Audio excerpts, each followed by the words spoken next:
Well, thank you for joining the Grim and Bloody Theater. Happy to have you back with us. My name is Anthony Duron, owner of the Death Parade Film Festival, for which is possible. Excited to bring you another show. Tonight it is Titanic 666, recent release on Tubi that came out yesterday. And we are happy to have two top producers with us to talk about the show. Let me go ahead and introduce my cohorts. Joe Flynn, Create TV. How you doing, Joe? Doing great. Excellent. Al Omega, host, Original Creature Features. How you doing, Al? I'm holding up. Good. Kevin Nicholson, writer for slash everything's Horror Newsnet / We Belong Dead magazine / I'm sure you're writing for Fangoria by now. Or they're thinking about it, or you're thinking about it. Yeah, he's writing for everybody. I'm just a whore for everybody. He's just a whore for everybody. He puts himself out there. For a good I'm doing well. Called Kevin. I'm doing well. All right. All right. And we have David Rimawi, executive producer. How you doing, David? Doing well, thank you. And yourself? Doing excellent. And David Latt, producer. Thank you again for joining us, both of you. It is a pleasure. Thank you very much. So we'll go ahead and jump right into it. But tell us so far, how's the reception been for Titanic 666? It's being promoted everywhere. I see Fangoria was talking about it, Bloody Disgusting, Dread Central. This has some major thoroughfare involved. It's been pretty overwhelming and great, and as the producers of Sharknado, we absolutely love publicity and marketing and what they do over on the Tubi side, and they're really pushing it. They believe in it.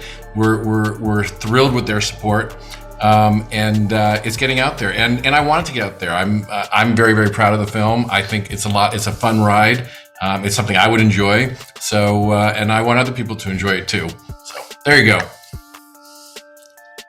Guys, I got David Latt, David Rimawi. I got the impression, I was thinking something similar, that this was like an opportunistic type of marketing tactic with this film, that you're premiering it on the anniversary of the 110th anniversary of the Titanic disaster. And it reminded me of, it was 2006, I think it was Fox that wanted to do, they did this whole big screen remake of The Omen, and they managed to get it released on 6/6/06. And I thought that was just like, that had to have been a marketing thing. Did that come into play at all with you guys on this film, or was that completely out of your control? Well, it's partially out of our control in that we did this in partnership with Tubi, Fox's free streaming service, and they rightly felt that that launching it on the 110th anniversary would draw the most excitement around it, and so we definitely agree. Why the Titanic? What is the fascination with that? Why do you guys think that 110 years later we're still fascinated by what happened on the wee hours of April 15th? Well, I think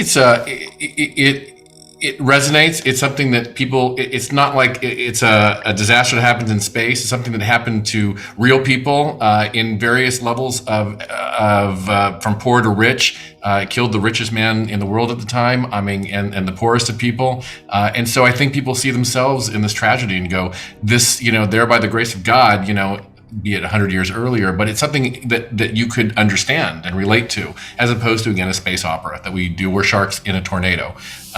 It's just one of those things. And we had previously done Titanic II, which is a little bit of an Easter egg in this Titanic, since we refer to this ship as Titanic III, and people are probably scratching their heads going, But what happened in 2? Which you could watch on Tubi, so it's a little Easter eggy.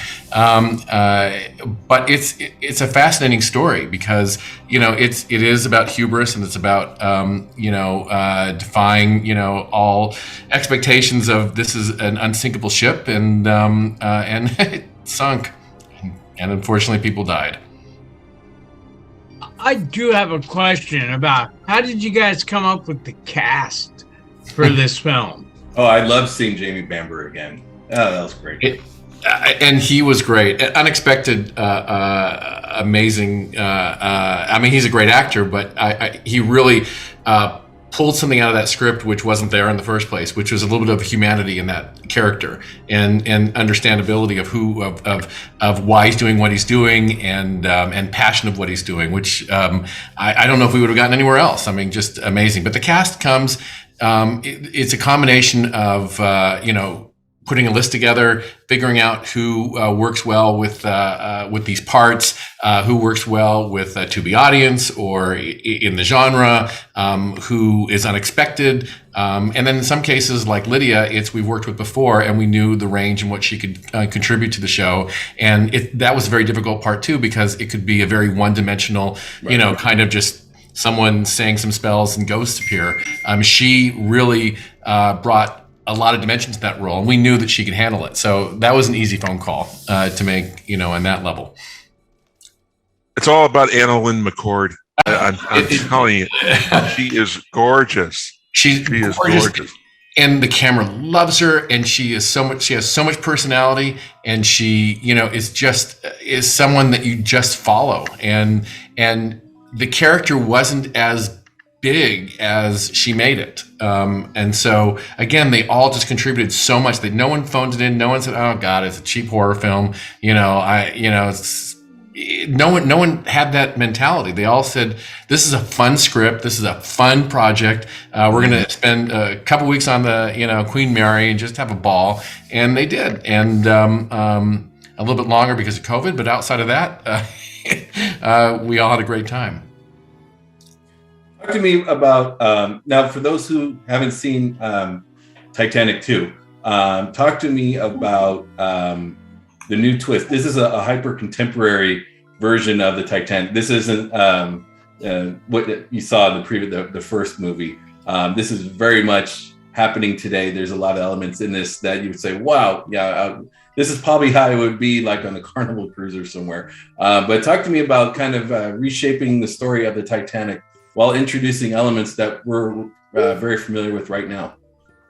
So the conceit of this story is that a ship built in the built to look like the original, and to go on the premiere journey following the same path as the original Titanic, and that's sort of the excitement around it. But at the core of this ship is a high-tech engines, etc., with no way whatsoever this time that it could go down. So the look is classic, but the idea here is that it's a modern. It takes place today, and it's a modern ship under the original Titanic look. What's really fun within the story and kind of the weaving of the story is that there's, nowadays we call them cosplayers. And, when we did Titanic II, we didn't really think about that. It wasn't really part of the conversation, but we were able to kind of integrate that. So you have this kind of nostalgic look. So when the ship is attacked with ghosts and everything else, it's almost as though you're watching it 110 years ago, because you have cosplayers in the outfits and other people. So, and the environment is also period. So there's a confusion of time in when the thick of it really happens. We had chatted a bit before this about Keesha Sharp playing Captain. We thought that was an excellent cast. Yeah, very well. Yeah, it's hard to find, sadly. Very attractive women who come off as being very intelligent and very capable on screen. And I thought she did a really good job with that. She made us really care about her and that she cared about the ship. Thank you for that. She's very credible. She is. I mean, she just has this way about her on and off screen where it's not that she controls the room in any kind of harsh way. She just is in control of who she is, and she just and she plays the captain very well. She kind of eases into it. She's a very, she has that command. I would say that she's stern but fair. Yeah. And there are moments where you get to see her heart. And so definitely. I would have liked to have seen a little bit more screen time with her. Yeah. Especially in the beginning. Well, I'll tell you what I liked about it is that she channels a little bit of that Pam Grier type of tough. I almost expected when she does have some, confrontation with some of the ghosts and so forth, is for her to like take off earrings and say, "Bring it. Let's, let's." This is how I'm just saying that she's just a little toughness to, to her survivability that she had. I thought that was really refreshing to see. For us, she always was, when we were developing the character, the voice of the audience. So she had to be super intelligent on what she approached. So she's not going to believe the ghosts at first. She wants to have proof on everything else. She's always skeptical about what people are saying. And so she wants to dive a little bit deeper. She has solutions when problems are confronted with her right away because she's a captain and knows how to do things. So, hopefully the voice of the audience is with her and she's saying what they want to say. It's like, okay, that's a lot of BS. Let's just go and do this direction. And then when that doesn't work because the ghosts are ghosts, she has to kind of deal with that on a different level. Well, the whole boiler room scene where she's, down in the engine and things are happening and the guys are going, yeah, we have to get out of here now. And she's like, no, I have to stay. And again, when everyone else is doing one thing. I don't want to say too much, but she's being traditional captain. I'm not doing anything until after everyone else is taken care of.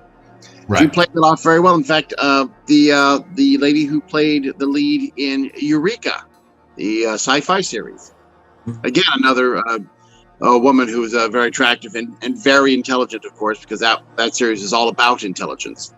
So yeah, I really liked her, and I'm looking forward to seeing more of her. Me too. I practically the whole cast. I can't wait to work with again. They're just special and. Question for both of you, both Davids. Mm-hmm. I thought that there seemed to be a concerted effort in this, at least as far as the script is concerned, to have the characters be real people, be flawed, real people. You talked about the hubris that let's have this new voyage, let's have this new Titanic, and let's have this voyage go along this very same course that the original is, because we're on top of it, we're better than this, we're going to do it. And you have the same thing happen because arrogance is a huge failing. So where was it that you guys decided that we're going to make these characters as real as possible? It's again, you have the script level, you have the actor level production, and you have the editing as well, right. Which you have three different kind of versions of what this is. And on the script level, it was important to really make sure that these weren't one-dimensional characters, and to give them some flaws. And then, you have another level of when the actors come in. And I got to tell you, because I was intimately involved in the script and development of it, they just took it to a whole nother level, every single one of them. So, I've made a lot of movies, and that's not always the case. Maybe a couple will kind of bring something to it.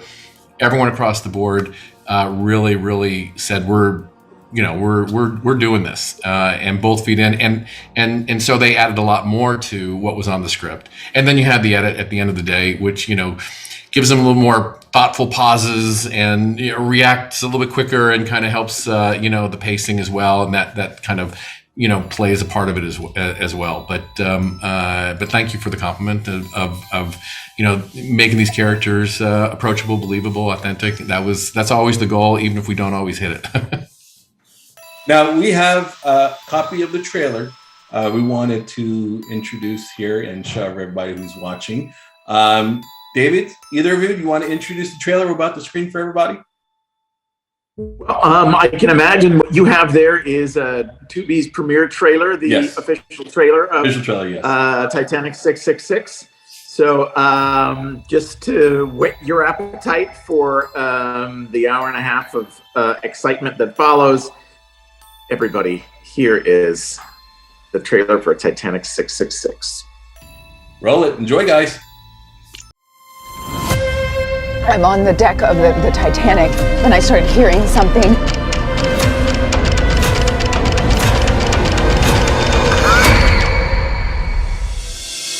110 years after the launch of the original, Titanic III will set sail in just a few hours on the same path as her namesake. Oh my God, look at this ship! It's on your life. Okay, it's gonna be the time of my life. Ah!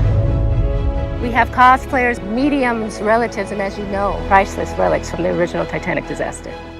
Full throttle. Full throttle. To the best crew on the Atlantic! We are in open water. On behalf of the White Star Lines, we'd like to welcome you aboard this maiden voyage of Titanic III.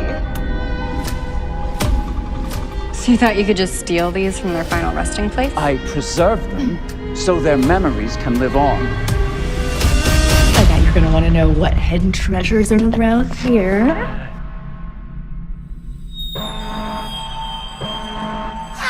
What is she doing? I call on you, you spirits, rise!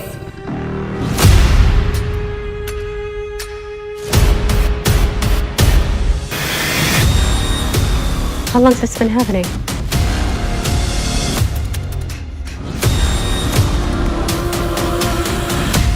You are on hallowed water and you have desecrated it.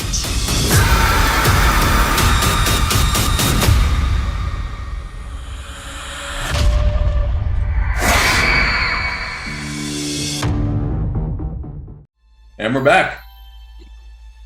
That was good. Yeah. I wanted to talk to you because we usually don't have producers on. So it's a little bit exciting for me because we get to talk about what's happening on the back end, all the juicy stuff. And usually we're working with films that the writer is the producer, is the director, is the set designer, is the DP, is the lighting guy, right? And all of his friends are the cast and crew. But if you can indulge us just for a little bit and talk about what it's like on a set this size, because this film does have, based on what I saw, it has a good sized budget. Yeah, there's an excellent crew. There are some serious practical and CGI effects happening here. The practical enhancing the CGI. Talk to us a little bit about what it takes to get a project like this off the ground and to get names like Jamie Bamber on board who just elevate the script to the next level. Just a little bit for us. I'll tell you, I'll just say real quickly, and then let David, who handles the day-to-day of our productions, I'll just say that, we collaborate on our films with our distributors around the world. And we'll sort of get from them a concept of who might resonate with their viewers or their audience, their subscribers. And so that usually starts, the list, and you have to bake into that budget a level of cast that provides some kind of an awareness for the audience, but also recognizes the parameters of the budget you're given. And I would say that I'm sure all the cast and crew would say, okay, well, we could have used a little bit more time, a little bit more money, but I think that we were very happy with what we were able to bring along with our partners Tubi, and the level of cast that got excited to climb on board. It can't be said enough. I mean, you did this during a plague, And And that's a good point too. We ended up postponing for like a week and a half because of COVID concerns. Jamie had already been flown in from London, so there's a couple. You have to do this a few days and quarantine, and then all of a sudden someone got COVID, or there was a COVID problem on the ship, and so now he's in a hotel for another 9 days. Or 10 days, because it's a SAG film and you have certain restrictions. It was scary times. We're really paranoid when it comes to these sets, and made sure that we followed all the rules, both state, federal, and through SAG. And SAG had the strongest reaction about how to keep everyone safe. Ultimately, when we started filming, we didn't have any problems during the time, but we were delayed during that time. And I was going to say, about the budget and whatnot. We got lucky because we had a great partner with Tubi. They, really supported the show from the get-go. I think this is one of their top priority movies that they had from the get-go, of like, hey, let's work with the Asylum. Let's do Titanic 666. Titanic II was a very big success for them on their platform. And so they really pulled out all the stops. They really, a great partner in, figuring out the actor situation about, who's, coming up with suggestions, approving who we like, and then also indulging us with, we want more Days of the Queen Mary, we want this. And at a certain point, when we were done with the effects, we have an in-house effects team at the Asylum, led by an Emmy award-winning, effects artist and his team. But they said, you know what, let's take it to the next level, and gave us more resources to bring in even another group of higher level visual effects artists to really, make the statement, this is a big epic movie. So at every level, a lot of support, and that helps, and that goes a long way when you're trying to make a big epic movie like this. Let me just add that Tubi has been, it seems like Tubi has really been the forum that has embraced horror. Yeah, I was about to say that. Thank you for bringing quite it a bit. They, they have really, we've had guests on before from, with projects on Tubi, and they just really are going all in with, with horror, as if that's the, what the audience wants to see right now. They're getting everywhere I look, run for the money. If you look at their selection, it's a veritable who's who of horror. They got both classic, they have new popular, they have, independent. They have what I would call a most excellent mix. And I don't want to talk about too much. I want to keep all the focus on Titanic 666. Sure. But since Tubi is the company that puts you guys out there, I want to say that you guys are an excellent company, because as we've seen with horror, all we do are horror movies here. That's all we do is horror. Even when we're not doing horror, we're thinking about horror. Tubi is we're just twisted that way. You're just twisted that way. I married into that. My wife and my oldest daughter, before she went to college, every night they would just watch a horror film. And that's their bonding. For years, they just watched horror films every single night. Yeah. Was the vows to your wife, something to the effect of, will you accept exploding heads? Yes. I can't promise it'll just be me in this marriage. It might be someone else. That's right. In the closet watching. But they have an excellent platform for horror.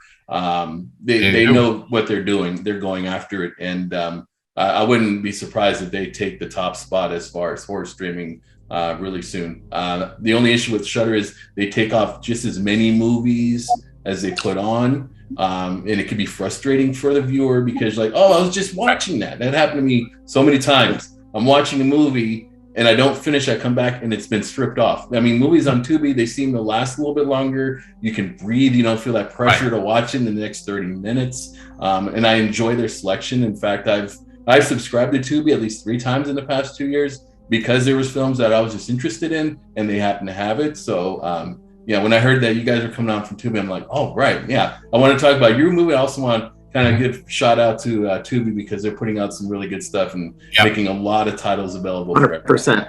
Yeah. Yep. Now, you had mentioned that Tubi helped get you more time on the ship. So I have to ask, do you think were you able to get secure the ship as a filming location without Tubi, or were they critical of that? Well, I mean, it's all part of the budget. So when we did Titanic II, I think we spent only one day on the Queen Mary because that's what we could afford at the time. And the rest, if you looked at it, is really a hotel, an Art Deco hotel that had long hallways and mimicked a ship. But we, to get the establishing stuff, we were just on one day. In this one, we were there for over a week. And if that kind of gives you a level of where we were, and that is 100% because of Tubi, because they really demanded to make it authentic and look as rich and, as big as possible. I'm sitting there as a producer going, we could do one day and then go to the Motel 6 and pretend it's a thing like, no. This is Titanic 666. We need it to be bigger and we want to show this stuff. And we did. And you did. You're right. I mean, one effect that I saw that I can't figure quite out. I mean, there's a scene where water is coming down the hallway at our heroes, and I can't figure out. I mean, I'm looking at that. I'm going, if this is on the Queen Mary, that has to be CG. But darn, it don't look like it. That looked good. So I'm guessing that was CG then. Yeah. No. But no, it was CG. Although in Titanic II, we actually we built sets and we flooded them. We didn't have to do that in this one. This was not about that, so we didn't have to. That was a disaster film, so we actually had to see go underwater and they swam under things. This one was all about ghosts and horror stuff, so didn't have to worry about those situations. Did you experience? Perfect. Did you experience any issues for filming for a week? I know sometimes when you're filming on an actual location like a cruise ship, you have sometimes weather, being a problem or anything like that. Did you have any kind of issues? Weather wasn't a problem. I will, and some people said they had ghostly encounters on the ship. I didn't, but I will say that there's a scene where that when the ship. Shocker, hits a iceberg. Sorry, that's not really to spoil anything. It is the freaking Titanic. But the alarms are going off, and people are running out of the rooms. That alarm is actual practical. The alarms went off during that particular scene, and it took 2 hours to turn them off. So we just shot them with the scene, and because it was great. It was the flickering red lights and the alarm going on. Paid for them to do that. So the director was like, "This is fucking cool. Keep going. Yes, keep it rolling." Actually, I was the one going, "Shoot." And they're like, well, we're waiting for the alarm. Like, this is an alarm scene. Just shoot this. It's Attack of the Killer Tomatoes all over, man. That's right. Now, I do have one last question. I really wanted to say, as I said, I enjoyed the entire cast of this film and the production work. But I also loved the very beginning of the film, where the young gal who's the survivor sees the floating, it looked for me at first, that luggage, and she was reaching out for it, and without spoiling anything, I wanted to commend her on her nice little performance. And that just shows even the smallest part. They were all invested, and it also is a hat off to not only just the actor, but the director getting a great performance too. And, you don't get that on low budget a lot, I mean, because of the quality of actors sometimes is just they're, a little bit amateur and not as experienced as much. But on this show, we got some great actors from, small, under 5 lines to the leads. And it helps so much in a horror film that everyone's invested. And if you're going to die or survive, you want to believe that that's happening. Yeah, you can tell pretty easily, especially from an audience point of view, if the cast and crew bought into the story and to the vision of the director. It just shows. Like you said, you bring Jamie on and he just brings the character out more than the script would have called for. When you see even the supporting characters only have a few lines, they come in and they make their presence worthwhile. I think the audience will appreciate that. And hopefully, the actors appreciate it too when they look back at their work and, they come on different shows and conventions and they just happen to be sitting there and someone mentions, hey, I know you were on Titanic 666. and you were only on there for a few minutes, but I really loved your presence. You got me hooked into the story. So when you kind of put that effort, when you buy in, I think everyone just benefits from it in the end. Right. Yes. I got hooked on the one guy, the actor who plays the ship security, the African American actor, in the scene in the hallway. In the scene in the hallway where he sees the apparition in the on the far end of the hallway coming towards him, and he just starts praying. And he just starts holding the crucifix that he has and starts praying to it. And I agree. I think that kind of draws you into his, to the character, sympathy, to all this stuff. They're investing this emotion and energy into a horror film. That's a good thing. Yeah. Good, thank you. They did a great job. And I was talking to David about that too. I'm like, we got to hire them again. those security guards, they were so good. Titanic 4, you guys heard it here first. Hey. It'll be Sharknado versus Titanic 4. I'll take the boat. Perfect. We're gonna need a bigger boat. It's gonna be demon possession, sharks, maybe a werewolf or two. No. Involved. No. It's the original Titanic, the untold story, Sharknado versus Titanic. There, you can do a retro. Oh, there you go. Yeah. There you go. All right, let's go ahead and wrap it. David, Latt, what are you working on next? Oh, goodness. Well, The Asylum is a studio that we produce 2 to 3 movies every month, and have for years. So we're just always kind of crazy. I will say we have a bunch that we're shooting for Tubi. We just finished a Tubi movie, a musical, a pirate musical. And we just also did, and we're in post now with a Western that we did with Tubi.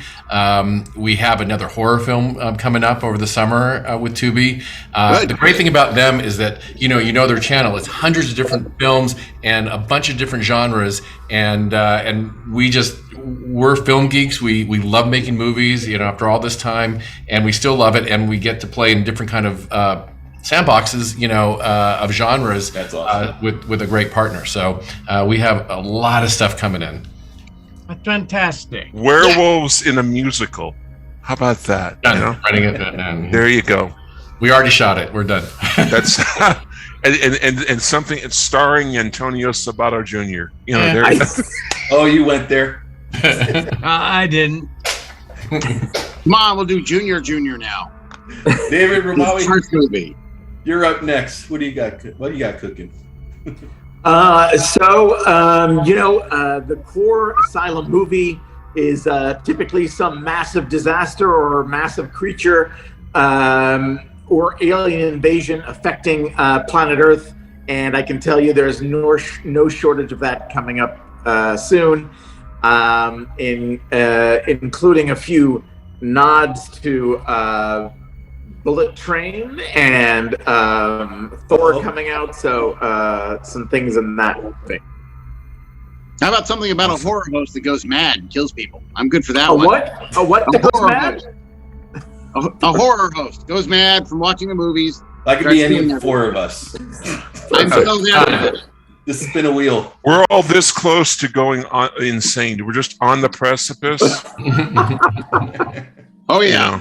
All right, Kevin, I'll give you the floor. What do you got working, Kevin? Well, I've got just too many articles to write about, and still working on more guests for this show. We've got Julian David White coming up in a couple of weeks to talk about his book "It's Alive," the historical fiction account of the making of the original Karloff Frankenstein. That's going to be a lot of fun. Awesome. And we've got a bunch of other folks that'll be coming up. We've got Nancy Ann Ritter from the Scream series. We've got a whole bunch of things, and we're hoping to have David Latt and David Rimawi back when their next when Absolutely. the latest Tubi musical hits. Yeah. It's not a horror musical. Yeah, it'll be. Thor and Werewolf, you're in. Yeah, no. By the way, aren't we supposedly going to be interviewing the young lady who played the captain as well, Kevin? Not as far as we know yet, but the Smith House Strategy, who helped arrange this this interview today, has been giving us more and more. They just may have more people from Titanic 666. Cool. Yeah, a few minutes left. Al, what you got working on the original Creature Feature show this week? Well, on Creature Features this week, we have an Easter special. Yes, our movie is all about boobs, bunnies, and blood. Yes, naked girls. Tentacle. Usually you see this in a Japanese animated movie, but we have it here. It's British. It's silly. I'll just say, as I say in the show, will they find the monster's weak point? As the French say, oui, oui. All I can say about it, watch the movie. It's great. Of course, I will be at Monsterpalooza. I will be at West Coast Hunters Con. And gosh, I think I have another convention coming up that eludes me at the moment. Oh, Hearst Con. I'll be at Hearst Con. Nice. Yes, we're all going to be at Monsterpalooza. All of us. Yeah, when's Monsterpalooza? June 3rd to the 5th. Yeah, that'll be our first official presence. Wow. And Joe, you working on anything, Joe? Oh, me? Really quick. Besides butchering the show occasionally, I'm basically just getting ready to gear up for Monsterpalooza. So awesome. I'll be down there for my 18th billion time. And people, if you see me, come say hi. I don't bite much. We'll make sure you get your rabies before you go down. Yes. Shoot me. Well, David, thank you very much for spending the time with us. It was an absolute pleasure talking about Titanic 666. We wish it all the best success in the world, and can't wait to see what comes up next. The pleasure was ours. Thanks for this opportunity. And everyone, you very much. You want to take us out, Al? Watch horror films. Keep America strong. And happy Easter, gang. Happy Easter. Thanks, everyone. Bye.